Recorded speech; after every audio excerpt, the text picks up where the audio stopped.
ቢስሚላህ አልሐምዱሊላህ ወሰላቱ ወሰላሙ ዐላ ረሱሊላህ ወዐላ አሊሂ ወአስሐቢሂ ወመን ዋላህ አላሁመ ላ ዒልመ ለና ኢላ ማ ዐለምተና ኢነከ አንተል ዐሊሙል ሐኪም ያ ሙዐሊመ አደም ወኢብራሂም ዐልምና ወያ ሙፈሂመ ሱለይማን ፈሂምና ወአዑዙ ቢከ አላሁመ አን አቁለ ፊከ ማ ለይሰ ሊ ቢሂ ዒልሙን ፈአضለ አው ኡضል ثم أما بعد ይህ ቁጥር 238 ከተማሪዎች ለሚመጡ ጥያቄዎች መልስ የሚሰጥበት የዛዱል መዓድ ፈታዋ ነው። ዛሬ ከምናያቸው ጥያቄዎች የመጀመሪያው ወንድሜ በፊት በጣም የተበላሸ ቦዘኔ ነበረ። አሁን ግን አላህ ከዛ ሁሉ መጥፎ ህይወት አውጥቶት ተስተካክሏል። ግን ሶላት አይሰግድም። ጁሙዓ ቀን ብቻ ነው የሚሰግደው። ዱዓ አድርጊልኝ አላህ ከዛ ሁሉ ህይወት አውጥቶኝ ግን ሶላት መስገድን ያዘብኝ ይለኛል።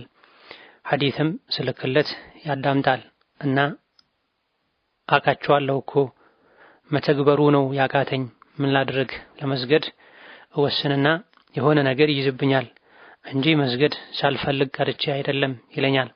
ግን ዘፈን ይሰማል። ሶላት አለመስገድ እኮ ያከፍራል ስለው ቢያንስ ጁሙዓ ቀን እሰግዳለሁ አለኝ። ምን ማድረግ አለበት ቢያብራሩልኝ ጀዛኩሙላህ ኸይር የሚል ጥያቄ ነው። በሳምንት አንድ ቀን ጁሙዓ ቀን ስገዱ አይደለም እንደ ሙስሊም የተባልነው በቀን 5 ጊዜ ሶላት እንድንሰግድ ነው የታዘዝነው። ነብዩ አለይሂ ሰላቱ ወሰላም በሐዲታቸው 5 ሶላቶች በቀንና በሌሊት ውስጥ አላህ እናንተ ላይ ግዴታ አድርጓቸዋል። እነዚህ ግዴታ የሆኑ ሶላቶችን የሰገደ አላህ ተባረከ ወተዓላ ጀነት ሊያስገባው ቃል ገብቶለታል። እነዚህ ሶላቶችን ያልሰገደ ጀነት የመግባት ቃል የለውም። ከፍርዓውን፣ ከሃማን፣ ከኡበይ ኢብኑ ኸለፍ መሰል አቡ ጃህል ሙጅሪሞችና የዲን ጠላቶች ጋር ይቀሰቀሳል ተብሏል። ተቆጥሮ ማይዘለቅ ጸጋን ለሰጠው አላህ በቀን 5 ጊዜ እንደ ሙስሊም የመስገድ ግዴታ እንዳለበት ራሱን ሊያሳምን ይገባዋል። የቂያም ቀን አላህ ፊት ሲቆም 5 ሶላት ስግድ ነበር ያልኩ በሳምንት አንድ ሳይሆን ብሎ ሲጠይቀው የሚሰጠው መልስ የለም።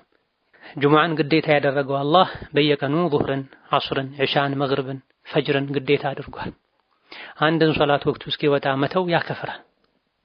ነቢያችን አለይሂ ሰላቱ ወሰላም መን ተረከ ሶላተል ዐስሪ ፈቀድ ሐቢጠ ዐመሉሁ ብለዋል። ሶላተል ዐስርን የተወ ስራው ተበላሽቷል። ይሄ አንድ ምሳሌ ነው እንጂ ዙህርም ላይ ዒሻም ላይ ፈጅርም ላይ ይሄው ይባላል። ስራን የሚያበላሸው እስላም ላይ እንደሚታወቀው ኩፍር ነው። ኩፍርና ሽርክ ነው። ለይነ ሽረክተ ለየሕበጠነ ዐመሉክ በአላህ ብታጋራ ስራ ይበላሻል ተብሏል። ኩፍርና ሽርክ ነው ስራ የሚያበላሸውና እስላም ላይ እንደሚታወቀው ዐስርን የተወሰው ስራው ተበላሽቷል ካሉ ነብዩ ሰለላሁ ዐለይሂ ወሰለም ሶላትን መተው ስራን ያበላሻል። ስራ የሚያበላሸው ኩፍር ነው። በድንገት ልሞት እችላለሁ፣ አላህ ፊት ስቆም ምክንያት አጣለሁ፣ ያወቅኩ የሶላትን ግዴታነት ያወቅኩ ነፍሴን ማሸነፍ ሸይጣንን ማሸነፍ አቅቶኝ በድንገት እንዳልሞት ብሎ ራሱን ሊወቅስ ሊጸጸት ከጥሩ ጓደኛ ጋር ሊውል ከመጥፎ ጓደኛ ሊርቅ ይገባዋል። ዘፈን ማድመጥ አይቻልም፣ ወንጀል ነው። ቀልብን ያደርጋል፣ ልብ ላይ ሙናፊቅነትን ያሳድጋል፣ የሶላት ጣዕም እንዳይኖረውም ያደርጋል። ቁርአን መቅራት፣ ሐዲስ መስማት፣ ሙታንን ቀብር ሄዶ መዘየር፣ አላህ ጽናት እንዲሰጥ ዱዓ ማድረግ ያስፈልጋል። አላህ ይዞብኛል አይባልም። አላህ አዟል፣ ስገዱ ብሏል፣ ጹሙ ብሏል። እኔን ፍሩ ወተቁን ያ ኡሊል አልባብ የልቦና ባለቤቶች ሆይ እኔን ፍሩ፣ ለአኺራ ስንቅ ያዙ፣ ዱንያ እንዳሸነግላችሁ ሸይጣን እንዳይሸነግላችሁ ብሏልና ለራሱ ዑድር ከመስጠት ይልቅ ጌታውን ሊፈራ የድንገት ሞትን ሊጠነቀቅ ከጥሩ ጓደኛ በመዋል ከሱ የሚሻሉ ሰዎችን እያየ ከዛ ከነሱ ለመመሳሰል ጥረት ማድረግ አለበት። ነስአሉላህ ለና ወለሁ አልሂዳየተ ወሰባት ዐለል ሐቅ። ሌላኛው ጥያቄ እናቴ ወደ አኺራ ሄዳለች። ያለንበት ገጠር ከመሆኑ አንፃር ስለ ዲኗ አታውቅም ነበረ። ሶላት አትሰግድም፣ ከአላህ ውጪ ታርዳለች። ሰኔ ህዳር እየተባለ ይታረዳል። ለሷ ቁርአን በቀራ ሰደቃ ባወጣ ይደርሳታል? ያብራሩልኝ የሚል ጥያቄ። ሁሉም ገጠር አንድ አይደለም። ገጠር ሆኖ በየአቅራቢያው መስጂዶች፣ መድረሳዎች፣ የመሻይኾች የዕልም ተቋም ያሉበት አካባቢ ስለሚኖር እንደዚህ አይነቱ እድል ያለው ባለመፈለግ በግዴለሽነት ያልተማረ አለማወቁ አላህ ዘንድ አይጠቅሙም፣ ዑድር አይሆኑም። ነገር ግን ሙሉ በሙሉ ገጠር ሆኖ ዑለሞች የሌሉበት ትምህርት ያልደረሰበት በምንም መልኩ እውቀት ያላገኙ ላኢላሃ ኢለላህ ግን የሚለውን ሰምተው ላኢላሃ ኢለላህ ሙሐመዱ ረሱሉላህ የሚለውን ተቀበለው ኢስላም ይህ ብቻ መስሏቸው የማወቅ እድል ሳይኖራቸው ሌላውን ሳያውቁ ቀርተው የሞቱ የአላህ ረሕመት ይከጀልላቸዋል። ከአላህ ውጪ ላለ አካል ማረድ በራሱ ሽርክ ነው፣ ኩፍር ነው። ሽርክ ነው ኩፍር ነው የሚባለው ግን ሽርክ ኩፍር መሆኑን አውቆ ያደረገ ሰው ዘንድ ሲሆን በግለሰብ ደረጃ ብይኑ ይለያያል። እነዚህ ነገር ከአላህ ውጪ ላለ አካል ማረድ ሽርክ ኩፍር ከመሆኑ ጋር ይሄ ክልክል መሆኑን ሽርክ ኩፍር መሆኑን አለማወቋን ምን ያክል እርግጠኛ ነን? ባለንበት ጊዜ አብዛኛው የምድራችን የዓለማችን ክፍል እስላም ደርሷል። ሰዎች ይሰማሉ። መንደራቸው ውስጥ የኖሩ ባይሰሙ እንኳ በተለያዩ ጉዳዮች ከተማ ሲሄዱ ለሕክምና ለቤተሰብ ጥየቃ ሲሄዱ መስማታቸው አይቀርም። ሰፊ ነው የመስማት እድላቸው። ሆኖም ጉዳዩን በሚገባ የሚያውቅ ሰዎች ላ ኢላሀ ኢለላህ ሙሐመዱ ረሱሉላህ ከሚለው ውጪ ምንም አያውቁም ነበር። ምንም አልደረሳቸውም ከተባለ አላህ መሐሪ ነው። ባለማወቅ በተደረገ ነገር የሰው ልጆችን አይቀጣም። ከማወቃቸው ጋር ይሄን አድርገው ከሆነ ግን በመሆኑም እስትግፋር ማድረጉ፣ ሰደቃ መስጠቱ፣ ሌሎችን ኸይር ስራ መስራቱ ለነሱ ይጠቅማቸዋል ተብሎ ተስፋ ይደረጋል። ከማወቃቸው ጋር የማወቅም እድል ያላቸው አይ ብለው የያዙትን አለቅም ብለው ከሆነ የተኛውም ነገር ቢደረግ ሊጠቅም አይችልም። ፈማ ተንፈዑሁም ሸፋዓቱ ሻፊዒን ተብሏል። የአማላጆች ምልጃ አላህ ዘንድ አይጠቅማቸውም በኩፍር በሽርክ ለሞቱ ሰዎች ተብሏል። እዚህ ዱንያ ላይ ያለ ሰው ሰደቃ ማድረጉ ዱዓ ማድረጉ ለሟች የሸፋዓ አይነት ነው። ዋናው እስላማቸው ካልተስተካከለ ዲናቸውን አላህ ካልተቀበለ እዚህ የሚደረጉ መልካም ስራዎችም ይሁን አኺራ ላይ የሚደረግ ሸፋዓ ሊጠቅም አይችልም ተብሏል። ሰዎች ቤተሰቦች ዘመዶች ከሞቱ በኋላ እንደዚህ ከመጨነቅ በህይወት ያሉ ተውሂድን ሱናን ለነሱ ለማድረስ መጣሩን የሚገባው ይቀበሉም አይቀበሉም ልጆች ወላጆቻቸውን ለስለስ ብለው ይሄ አይቻልም በቁርአን ተከልክሏል ነብዩና አለይሂ ሰላቱ ሰላም ሱሐቦች ይሄን አያደርጉም ነበረ ያሉ ማስተማር ከኛ የተሻለ ሊያስረዳቸው ከሚችል በእድሜ ከነሱ ጋር ተቀራራቢ ከሆነ ሰው ጋር ተውሂድን አላህ ከወፈቀው ሰው ጋር ማገናኘትና በእንደዚህ አይነት ሰዎች ማስመከር። ሌላኛው ጥያቄ የጧትና የማታ አዝካሮች በቁጥር የተገደቡ ናቸው። የቸኮልኩ ቀን አዝካሩ ከሚቀርብኝ በማለት 3 ጊዜ ከዛም በላይ ያሉትን አዝካሮች አንድ ጊዜ ብዬ ማጠናቀቅ እችላለሁኝ። ጀዛኩሙላህ ኸይር የሚል በቁጥር በጊዜ የተገደበ ዚክር ከሱ የሚገኘው ዱንያዊም ይሁን አኺራዊ አጅር የሚገኘው ሐዲሱ ላይ በተቀመጠው ስነ ስርዓት ቁጥር አፈጻጸም መሰረት ከተባለ ነው የሚጠቅመው። መገደቡ ጥቅም ከሌለው ቁጥሩ ራሱ ተፈልጎ ነው 3 ጊዜ 7 ጊዜ 100 ጊዜ ከተባለ እንዲህ አይነት ጥቅም ያስገኛል፣ ከሸይጣን ያርቃል ኢላ አኺሪህ የሚለው ከቁጥሩ ጋር የተያያዘ የገራለትን ያክል ያለ ይባል ነበር። ቁጥሩ ጋር የተያያዘ ባይሆን ኖር በተለይ እስከ 3 ያለው አብዛኛውም ዚክር እስከ 3 ነው። ከዛም ያልፎ 7 10 100 የሚባሉ በጣም ጥቂት ናቸው። ስለዚህ 3ቱን እንደምንም ጊዜ ሰጥቶ ማለት የሄዱ ስራ እየሰሩ ዚክሩን ማለት ይቻላል። በተረፈ ከዛ በታች ከተነገረለት ቁጥር በታች ያለ ሰው ጥቅል የሆነ የዚክርን ምንዳ ያገኛል እንጂ በቁጥር በጊዜ በአፈጻጸም ተገድቦ እንዲህ አይነትን ዚክር ይሄን ያክል ጊዜ በዚህ ሰዓት ያለ እንዲህ አይነት አጅር ያገኛል የተባለለትን ሙሉ አጅር ለማግኘት የግድ ቁጥሩ አፈጻጸሙ የግድ ሐዲሱ ላይ በተነገረው መሰረት መሆን አለበት። ያን ያላሟላ ሰው የጥቅል ባለው ያክል ዚክር የጥቅል ዚክርን አጅር ብቻ ነው የሚያገኘው። والله تعالى አለም። ሌላኛው ጥያቄ ሽንት ቤት ሲገባ የሚባለው ዚክር በሁሉም ሁኔታ ላይ ስንገባ ነው የምንለው? ለምሳሌ ውዱእ ለማድረግ ለማጽዳት ስንገባ ማለት አለብን የሚል ጥያቄ። የሐዲሶች ቃል የሚያስረዳው ለመጸዳዳት በሚቀመጡበት ጊዜ ነው ይሄ ዚክር የሚባለው።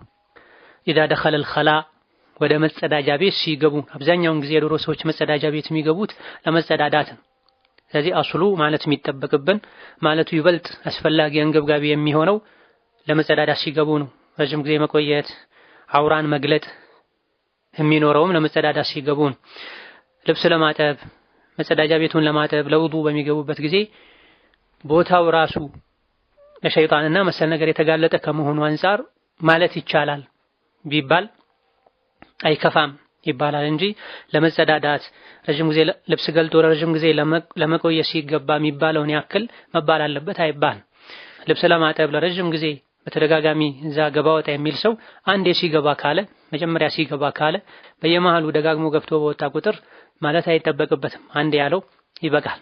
ሻሂድ የመጸዳጃ ቤት ዚክር ለመጸዳዳት ሲገባ ነው ይበልጥ መባል ያለበት። ለሌሎችም ጉዳዮች የሚገባ ሰው ቦታው ለሸይጣንና መሰል ነገሮች የተጋለጠ ከመሆኑ አንፃር ራሴን ለመጠበቅ ላለሁ ቢል ችግር የለም። ልብስ ለማጠብና ለመሰል ነገሮች ደጋግሞ ገብቶ የሚወጣ ሰው መጀመሪያ ዙር ሲገባ ያለው ይበቃል። ሌላኛው ጥያቄ በባህር ነበር የመጣሁት፣ ወሩን ሙሉ መንገድ ላይ ነበርኩ፣ አልጾምኩም ነበር።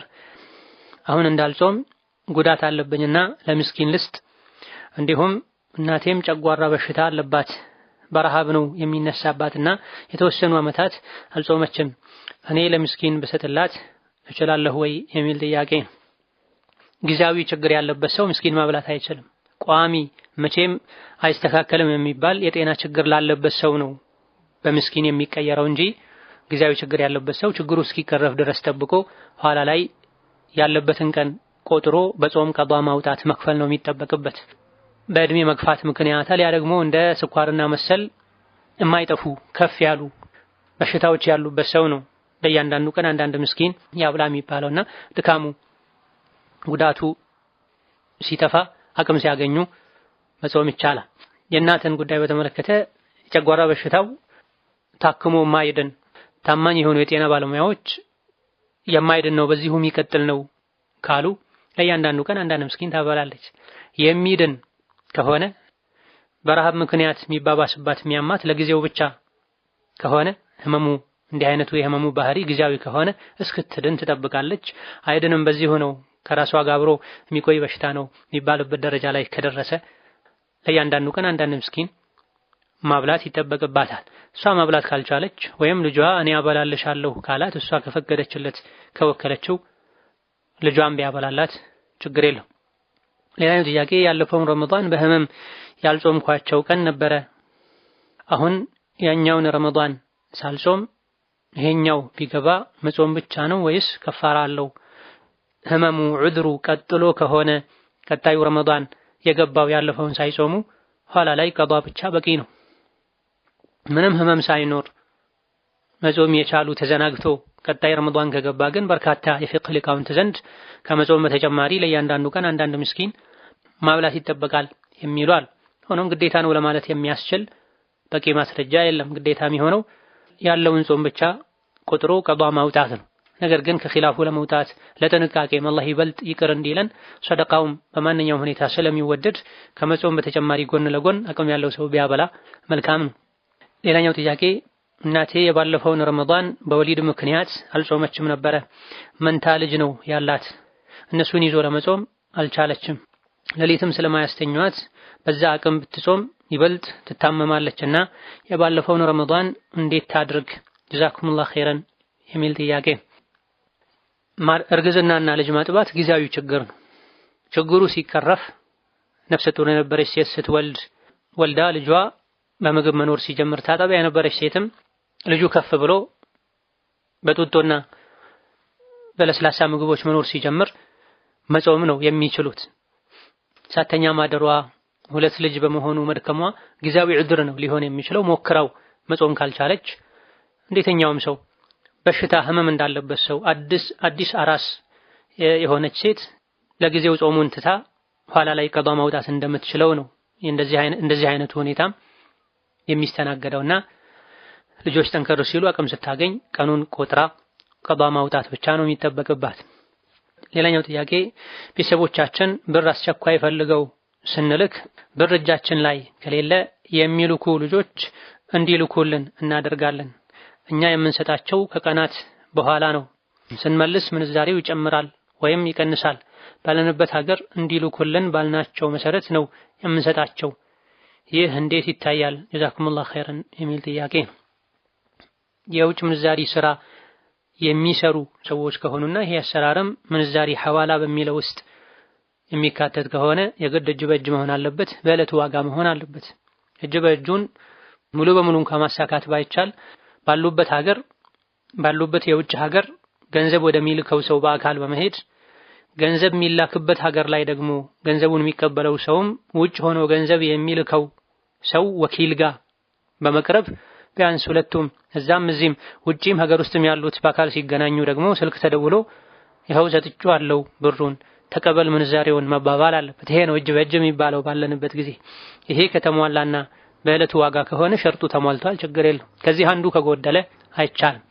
አማራጩ ምንድነው መሆን ያለበት? ከላይ ጥያቄው ላይ በተባለው አይነት ሁኔታ ላይ ሐዋላ ከሚሰራው ሰው መበደር፣ ገንዘብ ሳገኝ እጄ ላይ ሲሆን ሰጥሃለሁ እሰጥሻለሁ፣ አሁን ግን ለጊዜው ይሄን ያክል ባሉበት ሀገር ብር ይሄን ያክል ብር አበድረኝ ለቤተሰብ ላክልኝ ይባላል። ብድር ይሆናል። ይሄ ኋላ ላይ ገንዘቡን ወስዶ ለሱ መስጠት ይቻላል።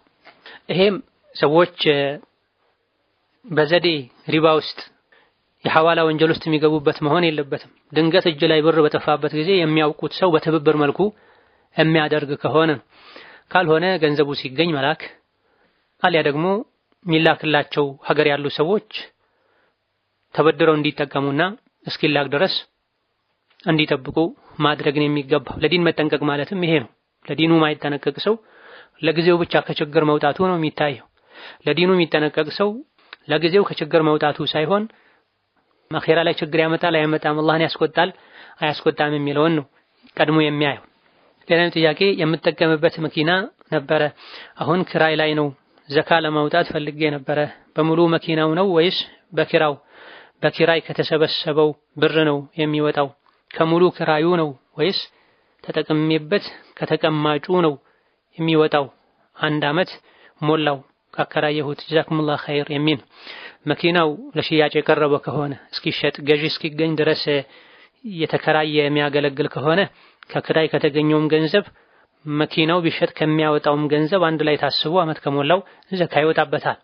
በመሰረቱ መኪናው ለሽያጭ የቀረበ ሳይሆን እንዲሁ ቤተሰብ ሊጠቀምበት አልያ ደግሞ የተከራየ ገቢ ሊያስገባ ብቻ ከሆነ ከሱ የሚገኘው ገንዘብ ዋናው ሳይሆን በኪራይ የተገኘው አመት ሞልቶት ዘካ የሚወጅብበት ደረጃ ከደረሰ ይሄኔ ተከራይቶ ከገባው ብቻ በኪራይ ከገባው ብቻ ዘካ ይወጣል።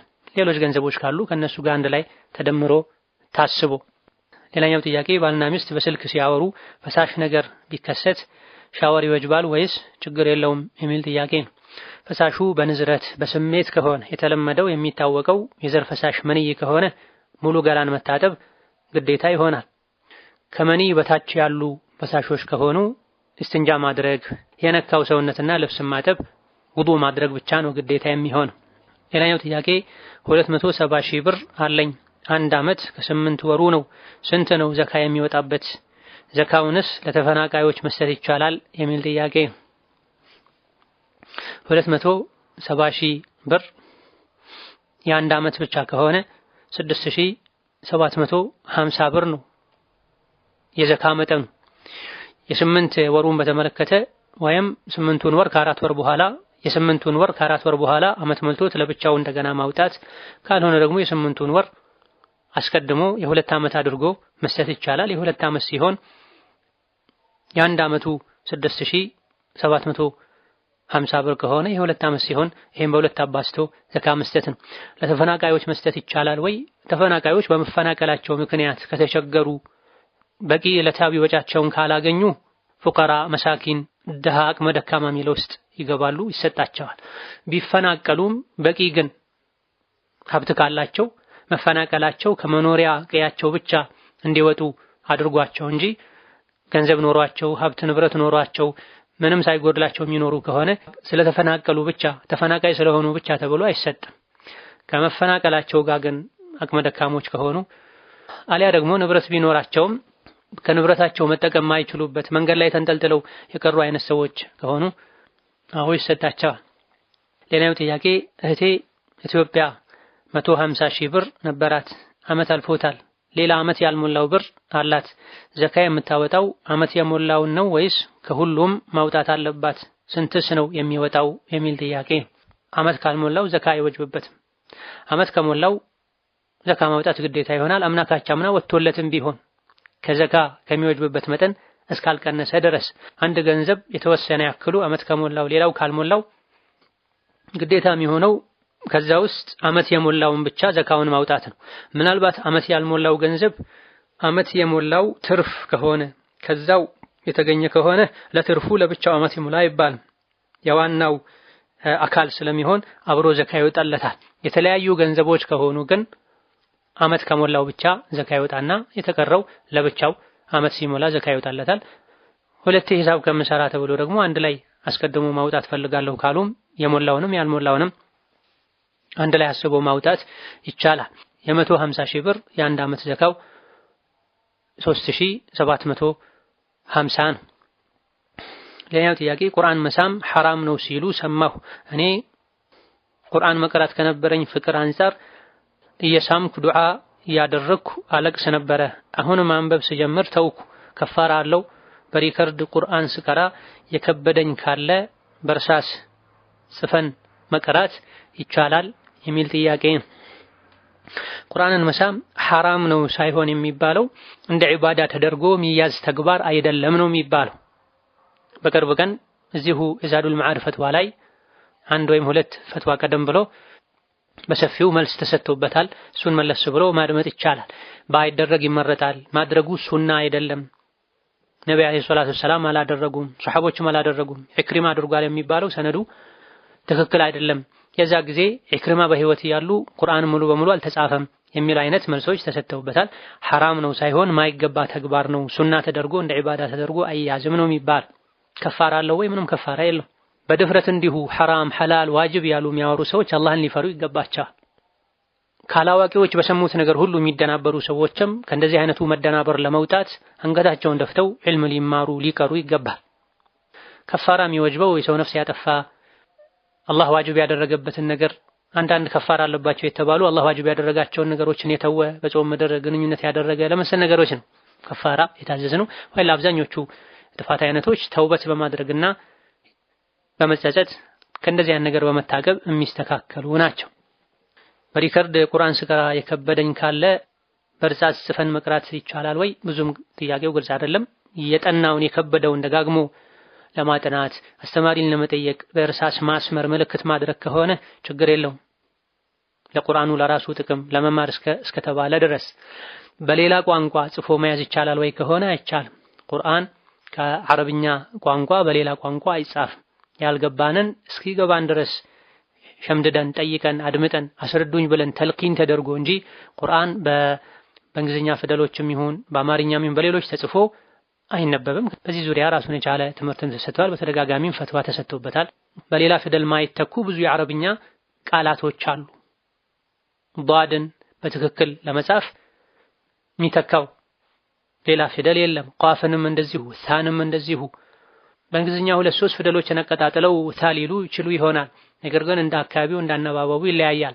ከዚህ አንፃር ቁርአን የሰው እጅ እንዳይገባበት አነባበቡም የተሳሳተ እንዳይሆን ሰዎች አሊፍ ባታን ታግለው ተምረው ከፍ ያሉም ሲሄዱ ፊደሎችን ከፊደል ጋር አቀጣጥለው አያይዘው እንዴት እንደሚቀሩ ካስተማሪ አፍ ሊወስዱ ነው የሚገባው። በሪከርድ ብቻ ቀርቶ ቁርአን ማስተካከልም አይቻልም። ሊያግዝ ይችላል እንጂ በሪከርድ የቀሩ ያልገባንን እዛው እየጻፉ ከዛ በኋላ ስመልሶ በትክክል አስተካክሎ ማለት አለማለቱን በምንድን ነው የሚያረጋግጠው? አንድ ሰው ሪከርድ በሰማው ብቻ ጽፎ ደግሞ ይዞ ከዛ ለሱ ትክክል ስለመሰለው ብቻ በትክክል ቀርቷል ማለት አይደለም። ቁርአን ጅብሪል ለነብይ አስተምሯል፣ ነብዩ ለሱሐቦች አስተምሯል። ጅብሪል ከአላህ ሰምተዋል፣ ነብዩ ከጅብሪል ሰምተዋል፣ ሱሐቦች ከነብይ ሰምተዋል። ቁርአን በመስማት በማንበብ አስተማሪ ጋር ሄዶ በማሰማትና በመታረም ትክክል ነህ ለፈው ትክክል አይደለህም ድገመው ድገሚው በመባል የምንቀራው ነው እንጂ በኦዲዮ ወይም ደግሞ በድምጽ በኦዲዮ እንደዚሁ ደግሞ በመጻፍ በመለማመድ ብቻ የምንቀራው አይደለም። ሌላኛው ጥያቄ አባቴ የሞተው እኔ ስደት ላይ ሆኜ ነው። የቀብር ዚያራ እንዴት ይታያል? ቀብሩስ ላይ አበባ መትከል መንከባከብ እንዲሁም ቀብሩን ማስተካከልና ማሰራት እንዴት ይታያል የሚል ጥያቄ ነው። ከበርካታ የሐዲስ ማስረጃዎች አንፃር ሴት ልጅ ቀብር መዘየር አትችልም የሚለው ነው ትክክለኛው አስተያየት። ቀብር የሚዘይሩ ሴቶችን አላህ ይርገማቸው ብሏል ነብዩ ሰለላሁ ዐለይሂ ወሰለም። ለወንዶች ፈቅደዋል፣ ለሴቶች ከልክለዋል። ከወንዶች ይልቅ ሶብር ስለማያደርጉ ሊፈተኑ ስለሚችሉ ምናልባት ግን በመንገድ በኩል ያለፈች እግረ መንገዷን ከሆነ ሴት ልጅ ቀብር ልዘይር ትችላለች። እንደ ወንዶች ግን ቀብር ዚያራ ብላ ወጣ ዚያራ አድርጋ መመለስ አትችልም። ቀብር ላይ አበባና መሰል ነገሮችን ማስቀመጥ አይቻልም። ነብዩ ሰለላሁ ዐለይሂ ወሰለም በሁለት ቀብሮች በኩል ያለፉ የሆነ ዛፍ አልተከሉም። ይሄ በነቢ ብቻ የተገደበ ነው። ለዛም ነው ከነቢ በኋላ አቡበክር፣ ዑመር፣ ዑስማን ሱሐቦች አላደረጉ። ነብዩ የተከሉበት ራሱን የቻለ ምክንያት አለ። አላህ አሳውቋቸው ነው እነዚህ ቀብሮች የተቀጡ ነው አሉ። ስለዚህ አላህ ለየት ባለ መልኩ ለሳቸው ፈቅዶላቸው ምክንያቱንም ነግሯቸው ያደረጉት ጉዳይ ነውና ከሳቸው ውጪ ማንም ይሄን ሊያደርግ አይገባም። ብዙ አካባቢዎች ላይ የተለያዩ ጥሩ ሽታ ያላቸው አበባዎችን ተክሎችን የሚተክሉበት ሁኔታ አለ። ይሄ ቢድዓና ሱሐቦች ደጋግ ቀደምቶች ያላደረጉት ተግባር ነው። ለሟች የሚጠቅመው ዱዓ፣ ኢስቲግፋር፣ ሰደቃ መሰል ነገሮች ናቸው እንጂ ቀብሩ ላይ የሚተከሉ ነገሮች አይደሉም። ማስተካከሉንም በተመለከተ ተደርምሶ ፈርሶ ከሆነ ውሃ ማቆር ጀምሮ ከሆነ አውሬ መሰል ነገር ቆፍሮት ከሆነ መስተካከል ያለበት ነገር ካለ ይስተካከላል። እንዲስተካከል የሚያስገድድ ምንም ነገር ከሌለው ቀብሩ ጥሩ ሁኔታ ላይ ካለ ቀን እየጠበቁ ቀን እየቆጠሩ ማስተካከል። ያ ደግሞ ሟች ሲሞትና ሲቀበር ያልነበረ ሰው ከሌላ ሀገር ስለመጣ ለሱ ቀብር ማስተካከል የሚባል ነገር የለም። የቀብሩ ላዩ መስተካከል አይደለም ለሟች የሚጠቅመው ውስጡ መስተካከል ነው የሚጠቅመው። ውስጡ የሚስተካከለው ሰርቶት በሄደው መልካም ስራ ነው። ከዛ ባሻገር ደግሞ ዱንያ ላይ ያሉ ዘመዶቹ ኢስቲግፋር፣ ሰደቃ በሱናው መሰረት ካደረጉለት ነው ሊጠቀም የሚችለው። هذا والله تعالى أعلم። ዛሬ በዚህ እናበቃለን። የተቀሩትን ሌላ ጊዜ እንመልሳለን። ሰላም አለይኩም ወራህመቱላሂ ወበረካቱ።